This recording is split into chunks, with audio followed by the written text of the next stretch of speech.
Movie के शुरू में हमें मायरा नाम की एक लड़की दिखाई जाती है जो अपने शौहर एडन के साथ अच्छी जिंदगी गुजार रही होती है। इनकी एक भांजी होती है जिसका नाम वानिया था और इन दोनों ने इसे अडॉप्ट कर लिया था क्योंकि कुछ ही दिन पहले वानिया के पेरेंट्स की अजीब तरीके से डेथ हो गई थी। मायरा और एडन बेशक वानिया को बहुत प्यार करते थे लेकिन वो अब भी अपनी माँ को बहुत मिस करती थी और हमेशा उदास रहती थी। एडन की एक टॉय फैक्ट्री थी जहाँ वो ज्यादातर डॉल्स बनाकर बेचता था। कुछ ही दिन पहले उसने एक डॉल बनाई थी जिसका नाम सैब्रीना था और ये डॉल बच्चे बहुत शौक से खरीद रहे थे। एडन ने अपनी बीवी मायरा के लिए बाकी सैब्रीना डॉल से बड़ी एक सेकंड एडिशन सैब्रीना डॉल बनाई थी जो कि बहुत अच्छी थी। मायरा को एडन का दिया हुआ ये तोहफा बहुत अच्छा लगा था। सीन चेंज होता है और हम देखते हैं कि वानिया अपने स्कूल में है। वहाँ उसका एक दोस्त चार्ली गेम खेल रहा होता है। इस बच्चे का नाम टिट्टो था और वो चार्ली की मदद से अपनी ग्रैंड मदर के सोल को रियल वर्ल्ड में बुला रहा था। वानिया को ये सब देखकर बहुत अच्छा लग रहा था। टिट्टो वानिया को बताता है कि इस गेम को खत्म करने के लिए लोगों को प्रे करनी होती है ताकि इस गेम में बुलाई गई सोल्स वापस जा सके। टिट्टो वानिया को iOS ऐप के बारे में भी बताता है जिसकी मदद से सोल्स को ढूंढकर देखा जा सकता था। वानिया चार्ली गेम के बोर्ड को टिट्टो से बोरो कर लेती है। दूसरी तरफ हम वानिया को देखते हैं जो चार्ली गेम की मदद से अपनी मॉम को इस दुनिया में बुला रही थी। वानिया को फील होता है कि उसकी मॉम की सोल रियल वर्ल्ड में आ चुकी है और वो iOS ऐप इस सोल को ढूंढने लगती है। जाहिर है कि ये ऐप फेक थी और वानिया को अपनी मदर की बजाय अपनी आंट मारिया दिख जाती है।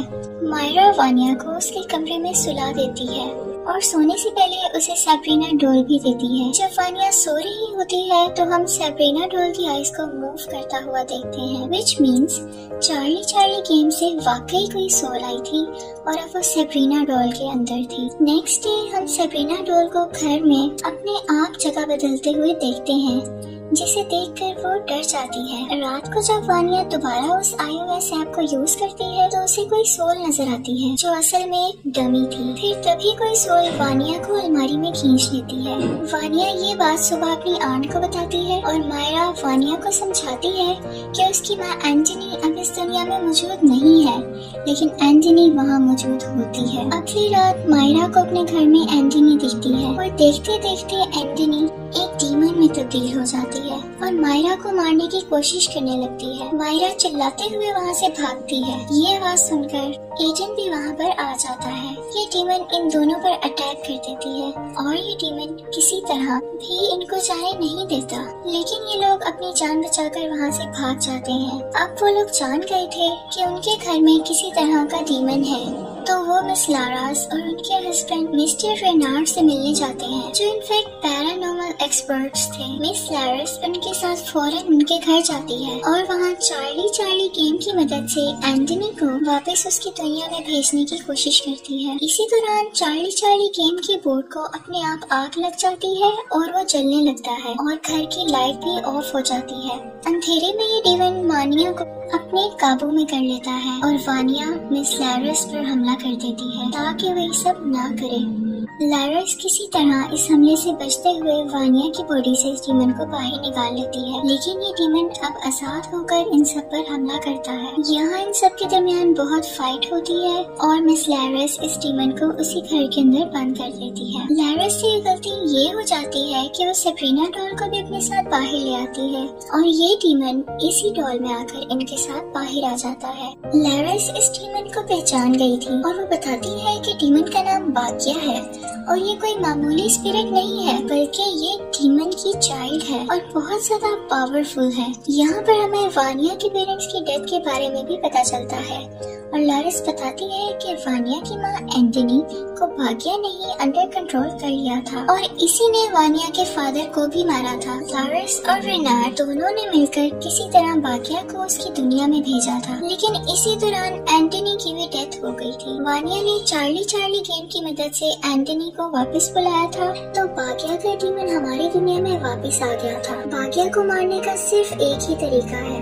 कि लारास बाकिया को उसके ट्रू फॉर्म में विरासत में मिले खंजर से मारे जिस खंजर को बाकिया को मारने के लिए ही बनाया गया था। ये खंजर फिलहाल रेनार्ड के पास था। रेनार्ड को ये खंजर कई साल पहले एक केव में मिला था, जहाँ इस खंजर को खुद डीमन के जरिए छुपाया गया था। अगले दिन बाग्या का डीमन दोबारा एक्टिव हो जाता है और मायरा को अंडर कंट्रोल कर लेता है।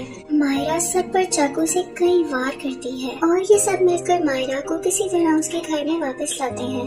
यहाँ लारास मायरा को पकड़ के एक्सोर्सिज्म करती है, जहाँ हमें पता चलता है कि बाग्या डीमन को सबसे पहले हमारी दुनिया में किसी इंसान ने ही बुलाया था। और यहाँ मूवी का रुख बदलता है। असल में कई साल पहले एडन का एक भाई था जिसका नाम आर्का था। इन दोनों के फादर की टॉय कंपनी थी और उनके फादर को हमेशा आर्का के डिजाइन किए हुए टॉयज पसंद आते थे, जिसकी वजह से एडन जेलस फील करता था। जब इनके फादर की डेथ हुई तो उन्होंने अपनी प्रॉपर्टी का 60% आर्का के नाम कर दिया और एडन के हिस्से सिर्फ 40% प्रॉपर्टी आई। इस बात को लेके एडन बहुत दुखी हुआ और वो एक मैजिशियन के पास गया, क्योंकि वो अपने बड़े भाई को काले जादू की मदद से मरवाना चाहता था, क्योंकि उसे पूरी प्रॉपर्टी चाहिए थी।